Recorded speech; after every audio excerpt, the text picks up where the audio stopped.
احمد اللہ حمد الشاکرین وصلی علی نبی النبی وآلہ الطاہرین واصحابہ المہدیین اما بعد فاعوذ باللہ من الشیطان الرجیم بسم اللہ الرحمن الرحیم رب اشرح لی صدری ویسر لی امری واحلل عقدۃ من لسانی یفقہوا قولی قال اللہ تعالی فی الکلام المجید وقرآن الرشید أحل لكم ليلة الصيام الرفث إلى نسائكم هن لباس لكم وأنتم لباس لهن علم الله أنكم كنتم تختانون أنفسكم فتاب عليكم وعفى عنكم فالآن باشروهن وابتغوا ما كتب الله لكم وكلوا واشربوا حتى يتبين لكم الخيط الأبيض من الخيط الأسود من الفجر ثم أتموا الصيام إلى الليل وقال الله تعالى في شأن حبيبه مخبرا وعامرا إن الله وملائكته يصلون على النبي يا أيها الذين آمنوا صلوا عليه وسلموا تسليما الصلاة والسلام عليك سيدي يا رسول الله وعلى آلك وصحبك سيدي يا حبيب الله الصلاة والسلام عليك سيدي يا إمام الأنبياء والمرسلين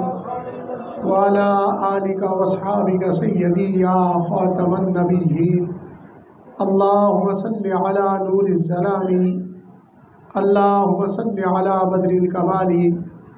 اللهم صل على مفتاح دار السلام اللهم صل على شفیع جمیع الانام بعد از حمد بدرگاہ مجیب الدعوات خالق کائنات جل والا و درود و حضور سرور کائنات فخر موجودات نور مجسم شفیع معظم رحمت دو عالم حضرت احمد مجتبیٰ جناب محمد مصطفیٰ علیہ تحیۃ والثناء معزز سامعین حاضرین علماء کرام وارثان منبر و محراب اصحاب عقل و بینش اہل محبت و طریقت محب فی اللہ محقق اہل سنت حضرت علامہ نثار احمد ہزاروی صاحب صدر جماعت جلالیہ منڈی بہاؤالدین اور دیگر اسٹیج پر جلوہ گر قابل قدر شخصیات آج کی یہ بابرکت اور روح پرور تقریب سعید دروس فقہ و تصوف کے سلسلہ کی ایک کڑی ہے جو کہ جماعت جلالیہ شہر منڈی بہاؤالدین اور انتظامیہ فردوسیہ مسجد کے زیر انتظام کئی سالوں سے جاری و ساری ہے۔ آج کی اس نشست کا موضوع روزے کی ابتدا اور اس کی انتہا کے وقت کی تعیین کے حوالہ سے ہے۔ اسی مناسبت سے میں نے قرآن مجید فرقان حمید کی اس آیت طیبہ کی تلاوت کی۔ اللہ رب العزت کا یہ خاص فضل اور اس کا خاص احسان ہے کہ ماہ رمضان المبارک کی یہ بابرکت گھڑیاں جاری و ساری ہیں، اور وہ عشرہ جسے میرے آقا کریم صلی اللہ علیہ وسلم نے عتق من النار جہنم کی آگ سے آزادی کا عشرہ قرار دیا، وہ عشرہ جاری و ساری ہے۔ اہل ایمان جہنم کی آگ سے آزادی کے مجدے کو حصول کے لیے تاک راتوں میں اور آخری عشرہ کے ان دنوں اور راتوں میں اللہ رب العزت کے حضور اپنی کوشش و کاوش کے اندر جاری رکھے ہوئے ہیں۔ اللہ رب العزت اس عبادت کو قبول و منظور فرمائے، اور عشرہ کے اندر جنہیں جہنم کی آگ سے آزادی کے مجدے سنائے جائیں، جنہیں یہ خوشخبریاں حاصل ہوں، جنہیں یہ سعادت حاصل ہو، ان کے اندر رب تعالیٰ ہمارا نام بھی شامل فرمائے۔ قرآن مجید فرقان حمید کے اندر اللہ رب العزت نے رمضان اور روزے کے متعلق جو احکامات ہیں وہ تدریجاً عنایت فرمائے۔ اگرچہ روزے کی فرضیت کے احکامات 2 ہجری کو امام الانبیاء سید الانبیاء جناب مصطفیٰ کریم صلی اللہ علیہ وسلم کے سینہ اقدس پر اتارے گئے اور اہل اسلام پر رمضان شریف کا روزہ فرض ہوا، لیکن اس کی کیفیات تبدیل ہوتی رہی، اس لیے کہ روزے کی فرضیت کے احکامات یہ تھے کہ کما کتب علی الذین من قبلکم، کہ تم پر روزہ فرض کیا گیا ہے جس سے ذرا پہلی امم پر روزہ فرض کیا گیا تھا۔ تو پہلی امم پر روزے کی فرضیت کا معاملہ اس طرح کا تھا کہ وہ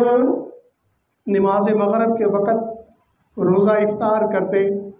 لیکن جب اس کے بعد کسی کو نیند آ جاتی تو نیند کے بعد کھانا پینا اور جماع اس کے لیے حرام ہو جاتا تھا، خواب و رات کے کسی حصے کے اندر بھی ہو۔ تو اس صورت کے اندر اہل ایمان بھی اسی طرح رمضان مبارک کے روزے رکھتے تھے۔ اس میں دقت پیش آئی، فارق حق و باطل، شاہکار رسالت، مراد رسول جناب سیدنا فاروق اعظم رضی اللہ تعالیٰ عنہ ایسی کیفیت میں اپنے اہل خانہ کے ساتھ جمع کر بیٹھے،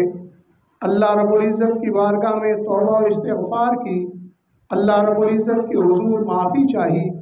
اللہ رب العزت کے حضور معافی کی درخواست کی۔ اسی طرح نبی پاک صاحب الاولاق صلی اللہ علیہ وسلم کے ایک صحابی حضرت سرما بن انس غنوہ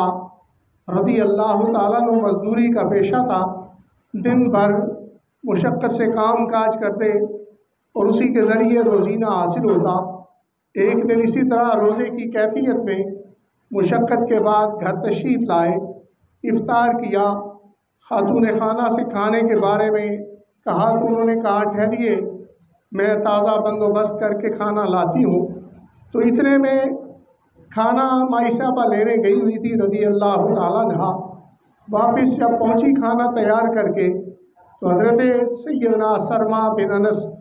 غنوہ رضی اللہ تعالیٰ عنہ تھکاوٹ کے سبب، دن بھر مشقت کے سبب آپ پر نیند طاری ہو گئی۔ مائی صاحبہ رضی اللہ تعالیٰ نے جب دیکھا تو معلوم تو ہو گیا کہ اب معاملہ مشکل ہو گیا ہے کہ اب اس طرح یوم وصال کو نبھانا، روزے کو وصال کے روزے کو نبھانا مشکل ہو جائے گا۔ مسلسل ظاہر ہے پھر افطار کیا ہوا تھا، کھانا نہیں کھایا، تو ایسی کیفیت کے اندر اگلا روزہ رکھ لیا۔ جب دن نصف النہار کے قریب پہنچا بے ہوشی طاری ہو گئی، چہرہ متغیر ہو گیا، لاغر پن کے سبب امام الانبیاء سید الانبیاء جناب مصطفیٰ کریم صلی اللہ علیہ وسلم نے چہرہ دیکھ کے سوال کر لیا کہ سبب کیا ہے، وجہ کیا ہے؟ عرض کی حضور یہ وجہ بنی تو اللہ رب العزت نے صحابہ اکرام رضوان اللہ اجمعین کی اس توبہ استغفار کو اور اس طرح عطاعت الہیہ کے نمونوں کو دیکھتے ہوئے اللہ رب العزت نے یہ پسند فرمایا اور اس کے اندر یہ کرم فرما دیا اور یہ مہربانی فرما دی کہ ایسی صورت کے اندر باشروہن وابتغوا ما كتب اللہ لکم وکلوا واشربوا حتی یتبین لکم الخیط الابیض من الخیط الاسود من الفجر ثم اتموا الصیام الی اللیل، کہ تم اپنی بیویوں سے اس حیثیت کے اندر مباشرت کرو اور تم تلاش کرو اور جو اللہ رب العزت نے تمہارے لیے لکھا ہے، اور کھاؤ اور پیو۔ کب تک کھاؤ؟ حتی یتبین لکم الخیط الابیض من الخیط الاسود، یہاں تک کہ واضح ہو جائے تمہارے لیے سفید دھاگا سیاہ دھاگے سے فجر سے پھوٹا ہوا۔ ثم اتموا الصیام، پھر تم مکمل کرو روزے کو الی اللیل، شام تک، رات تک۔ تو ان احکامات کے سبب پہلے یہ آیت مبارکہ قاضی بیضاوی رحمہ اللہ نے لکھا کہ کما کتب علی الذین من قبلکم، یہ آیت مبارکہ اس کا حکم منسوخ ہو گیا کہ جس طرح پہلی حکم ہم روزہ رکھتی تھی وہ منسوخ ہو گیا اور ہمارے لیے یہ آسانی ہو گئی کہ رات کے اندر مباشرت جماع بھی اپنی خواتین کے ساتھ حلال ہو گیا جو منقوہ ہیں، اور اسی طرح کھانا اور پینا بھی رات کے حصے کے اندر وہ ہمارے لیے حلال قرار دے دیا گیا۔ فجر سے لے کر صبح صادق کی ابتدا سے لے کر شام تک، مغرب کی آذان کے وقت تک یہ روزے کی ہماری مدت کی تعیین ہو گئی۔ تو یہ اللہ رب العزت کی رحمت اور کرم سے ہوا۔ ہاں ایک قول اس پر صاحب الاتقان علامہ جلال الدین سیوطی رحمہ اللہ کا ہے، وہ فرماتے ہیں کما کتب علی الذین من قبلکم، یہاں مشابہت تو روزے کی بیان ہوئی تھی،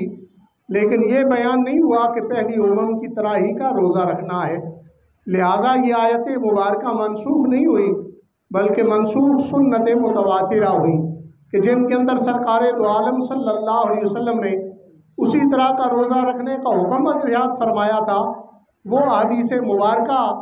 اس آیت مبارکہ سے منسوخ ہو گئی کہ باشروہن وابتغوا ما كتب اللہ لکم وکلوا واشربوا حتی یتبین لکم الخیط الابیض من الخیط الاسود من الفجر ثم اتموا الصیام الی اللیل، کہ اس سے یہ حصہ منسوخ ہوا ہے اس لیے کہ پہلے چونکہ رات رمضان شریف کے اندر جو ہے وہ اپنی منکوحہ کے ساتھ وہ جماع کو حرام قرار دیا گیا تھا روزے کے سبب سے، روزے کے ارادے اور اس کی نیت سے، تو اس آیت مبارکہ کے اندر اس کی بھی اجازت فرمائی گئی کہ احل لکم لیلۃ الصیام الرفث، حلال کیا گیا ہے تمہارے لیے رمضان کی راتوں کے اندر جماع کرنا اپنی عورتوں کی طرف، ہن لباس لکم، وہ لباس ہیں تمہارے لیے، وانتم لباس لہن، اور تم لباس ہو ان کے لیے۔ تو یہاں بڑی خوبصورت مشابہت اللہ رب العزت نے مرد اور خاتون کے تعلق کے حوالہ سے ارشاد فرمائی کہ عورت مرد کا لباس ہے اور مرد کی عورت جو ہے وہ لباس ہے، اس اعتبار سے کہ جس طرح لباس پہنے بغیر آدمی وہ پوشیدہ نہیں ہو سکتا، اس کا سطر ڈھانپا نہیں جا سکتا، اسی طرح انسان اس کا معاملہ یہ ہے کہ عورت جب تک اس کا نکاح نہیں ہوتا وہ تہمت سے باہر نہیں آ سکتی، اسی طرح مرد جب تک عقد نکاح سرکار دو عالم صلی اللہ علیہ وسلم کی سنت مطہرہ پر عمل نہیں کر لیتا اس وقت تک بہتان اور تہمت سے وہ باہر نہیں آ سکتا۔ یعنی ایک دوسرے کے لیے وہ لباس بن جاتے ہیں، ایک دوسرے کا پردہ بن جاتے ہیں، ایک دوسرے کا ایسے اعتبار سے ان کا تعلق آپس میں ہے کہ جب عقد نکاح ہو جاتا ہے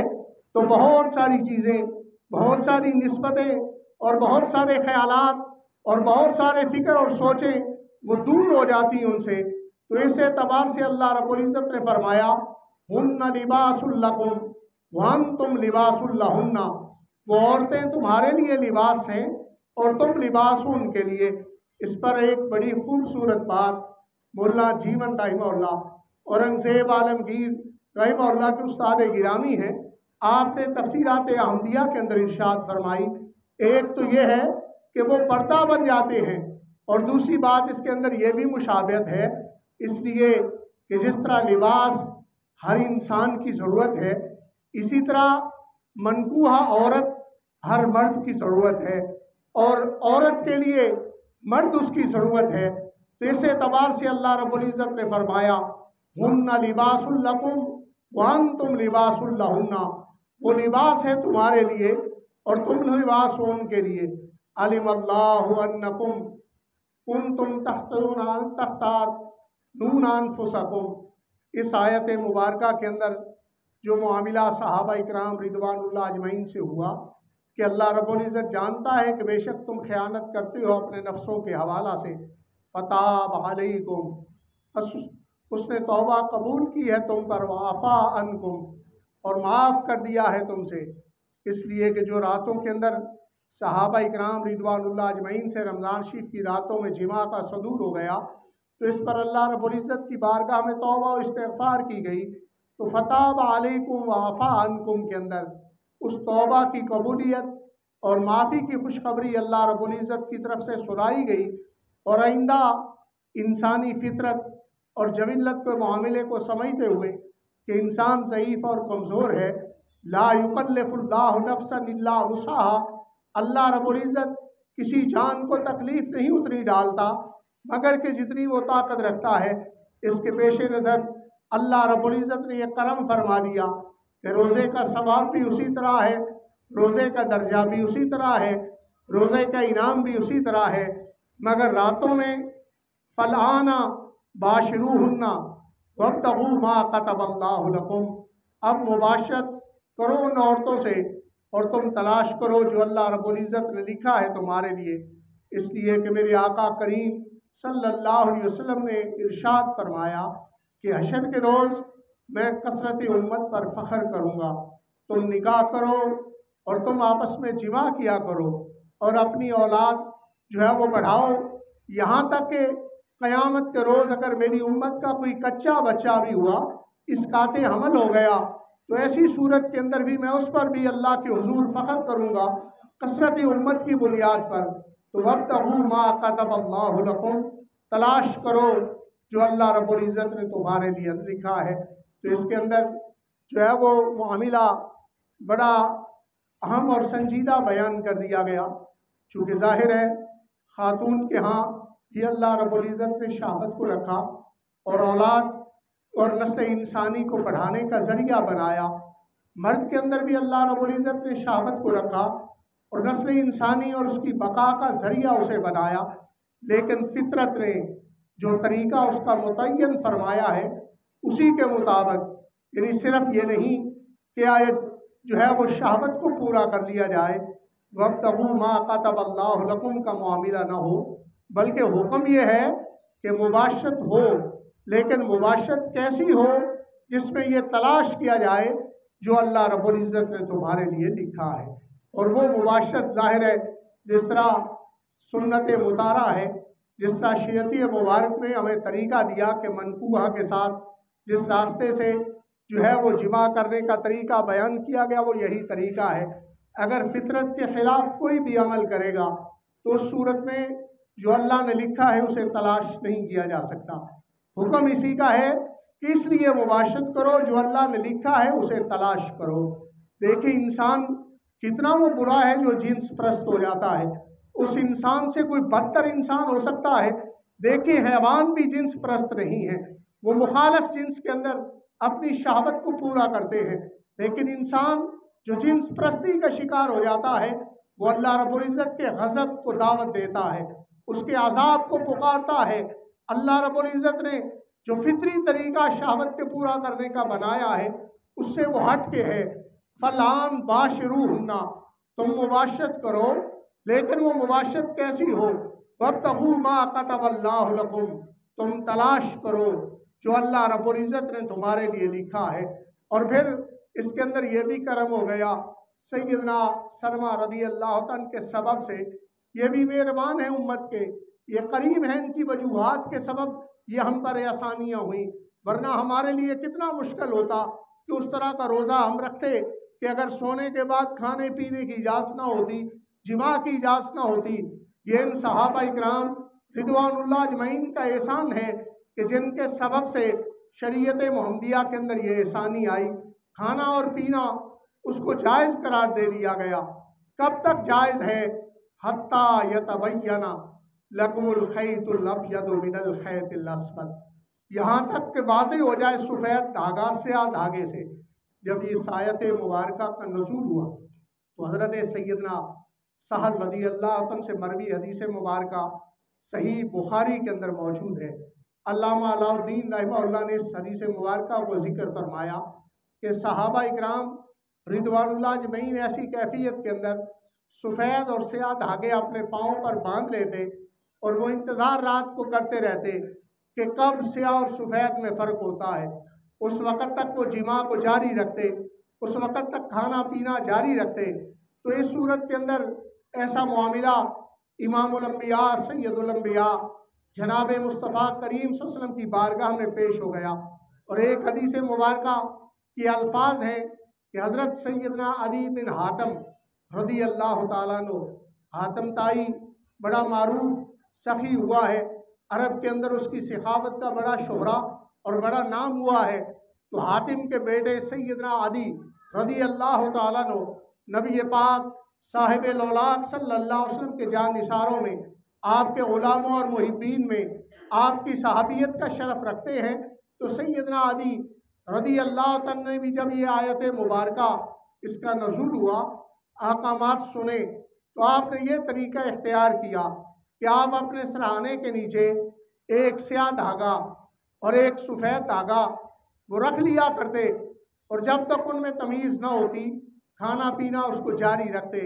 امام الانبیاء سید الانبیاء جناب مصطفیٰ کریم صلی اللہ علیہ وسلم کی بارگاہ میں عرض کیا، حضور کافی رات کا حصہ بلکہ صبح و صادق کا معاملہ بھی ہو جاتا ہے، اور سیاہ اور سفید دھاگے میں فرق واضح نہیں ہوتا، تمیز نہیں ہوتی، میں سمجھ نہیں سکتا، میرے لیے حکم ارشاد فرما دیجئے۔ تو میرے آقا جناب مصطفیٰ کریم صلی اللہ علیہ وسلم نے فرمایا، حدیث پاک کے الفاظ ہیں عریض الکفا، یعنی آپ انتہائی سادہ ذہن ہیں۔ ایک الفاظ مبارک یہ ہیں کہ آپ کا سرہانہ بڑا لمبا ہے، جس کے نیچے رات بھی آ جاتی ہے اور دن بھی آ جاتا ہے، یعنی سفید اور سیاہ دھاگا رکھ لیتے ہیں۔ تو آقا کریم صلی اللہ علیہ وسلم نے فرمایا کہ اس سے مراد دھاگا نہیں، بلکہ اس سے مراد رات کی سیاہی ہے اور دن کی سفیدی ہے۔ تو اس اعتبار سے جب رات کی سفیدی سے دن کے اجالے وہ چھٹ آئیں، وہ واضح ہو جائیں، تو یہ وقت ہے روزے کی ابتدا کا، یعنی صبح صادق۔ صبح کے اندر بھی چونکہ صبح دو قسم کی ہوتی ہے، ایک صبح کاذب ہے اور ایک صبح صادق ہے۔ تو اس اعتبار سے جناب سیدنا بلال رضی اللہ عنہ سے حدیث مبارکہ مروی ہے کہ جب میں اذان دیتا ہوں تم کھانا پینا نہ چھوڑا کرو، بلکہ جب سیدنا عبداللہ بن مکتوم رضی اللہ تعالیٰ عنہ آپ اذان کہیں تو اس وقت کھانا پینا چھوڑا کرو۔ تو اس لیے کہ پہلی اذان بمعنی اعلان جو ہے وہ اعلان تہجد، سیدنا بلال رضی اللہ تعالیٰ نے وہ اعلان فرمایا کرتے تھے تہجد کا،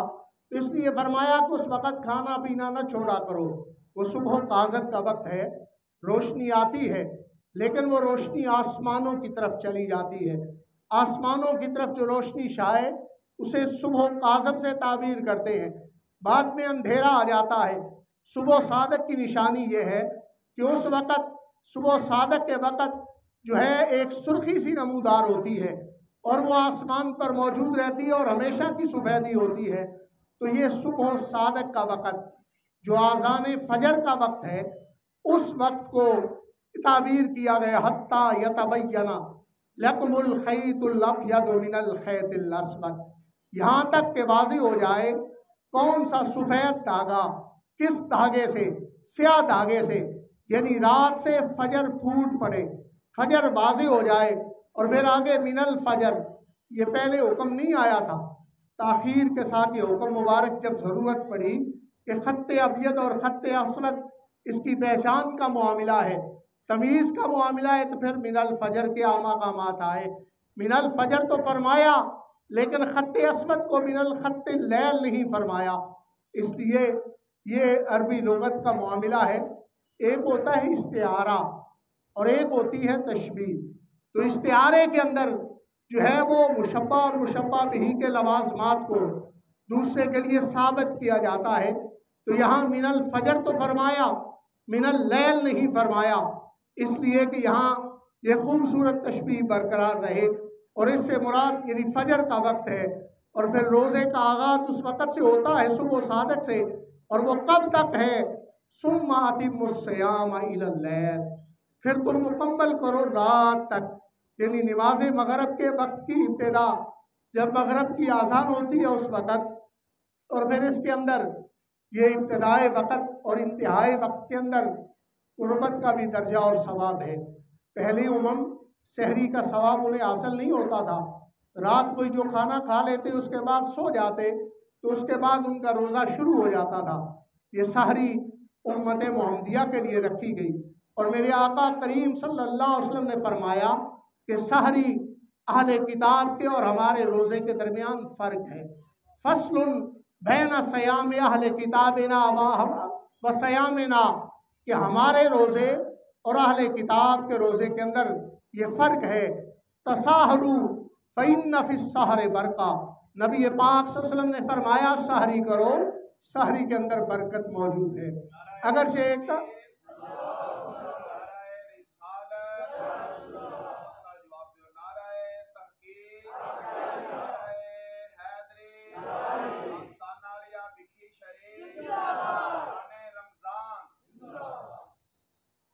معزز سامعین، میں عرض کر رہا تھا کہ سحری کرو، سحری کے اندر برکت ہے، یہاں تک کہ امام الانبیاء صلی اللہ علیہ وسلم نے فرمایا کہ اگر پانی کے قطرے سے ہی سحری کر لی جائے تو اس سے وہ برکت کا حصول ہو جاتا ہے۔ صحابہ اکرام رضوان اللہ اجمعین سے اس مفہوم کی کئی احادیث مبارکہ مروی ہیں کہ امام الانبیاء سید الانبیاء جناب مصطفیٰ کریم صلی اللہ علیہ وسلم سحری میں تاخیر فرمایا کرتے تھے، یعنی ایسے وقت کے اندر آپ سحری فرماتے کہ جس کے بعد قرآن مجید کی 40 آیات کی تلاوت کرنے کے بعد آدمی فجر کی نماز کے اندر شامل ہو جاتا۔ تو ایسے وقت کے اندر جو ہے سرکار جو ہے آخری وقت جو ہے سحری، ایسے وقت میں آپ سحری فرمایا کرتے تھے اور یہ آپ کی سنت مبارک ہے۔ اسی طرح افطار کرنا بھی جلدی کے ساتھ یہ سرکار دو عالم صلی اللہ علیہ وسلم کی سنت ہے۔ حضرت سیدنا مسروق رضی اللہ تعالیٰ عنہ ام المومنین صدیقہ کائنات محبوب کائنات سیدہ عائشہ صدیقہ رضی اللہ تعالیٰ عنہ کی خدمت اقدس میں حاضر ہوئے۔ عرض کی 2 صحابہ اکرام رضوان اللہ اجمعین ہیں، دونوں بڑے نیک ہیں، دونوں بڑے درجے اور طہارت والے ہیں، لیکن ان کا عمل مختلف ہے، کس بات پر عمل کیا جائے؟ ایک جب نماز کا وقت ہو جائے تو نماز کو جلدی ادا فرماتے ہیں، افطار کا وقت ہو جائے تو جلدی افطار فرماتے ہیں، ایک نماز کو تاخیر سے پڑھتے ہیں اور افطار بھی تاخیر سے کرتے ہیں۔ حضرت ام المومنین صدیقہ کائنات محبوب کائنات سیدہ عائشہ صدیقہ رضی اللہ تعالیٰ عنہ نے فرمایا کون ہے جو جلدی نماز پڑھتے ہیں اور جلدی افطار کرتے ہیں؟ تو سیدنا مسروق رضی اللہ تعالیٰ نے فرمایا مقتدائے اناف جناب سیدنا عبداللہ بن مسعود رضی اللہ تعالیٰ عنہ جلد نماز پڑھتے ہیں اور جلد ہی افطار فرماتے ہیں۔ حضرت ام المومنین صدیقہ کائنات سیدہ عائشہ صدیقہ رضی اللہ تعالیٰ عنہ نے ارشاد فرمایا کہ اسی طرح میرے آقا کریم صلی اللہ علیہ وسلم فرمایا کرتے تھے۔ تو اس اعتبار سے جلد افطار کرنا بھی سنت ہے، تاخیر کے ساتھ سحری کرنا بھی سنت ہے۔ صبح صادق سے روزے کی ابتدا ہوتی ہے اور مغرب کے وقت روزے کی انتہا ہوتی ہے، یہ دن کا حصہ روزہ ہے، یہ امت محمدیہ پر خاص کرم کیا گیا اور احکامات میں نسخ کے بعد یہ حکم روزے کا امت محمدیہ کے لیے خاص رکھا گیا۔ اللہ رب العزت ماہ سیام کی برکتیں ہمیں حاصل کرنے کی توفیق عطا فرمائے اور اس ماہ اقدس کو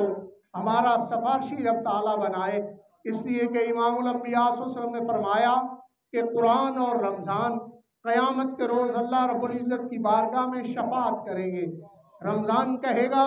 کہ یہ روزہ رکھتا تھا، میرا احترام کرتا تھا، قرآن کہے گا یہ میری تلاوت کرتا تھا، مجھ پر عمل کرتا تھا،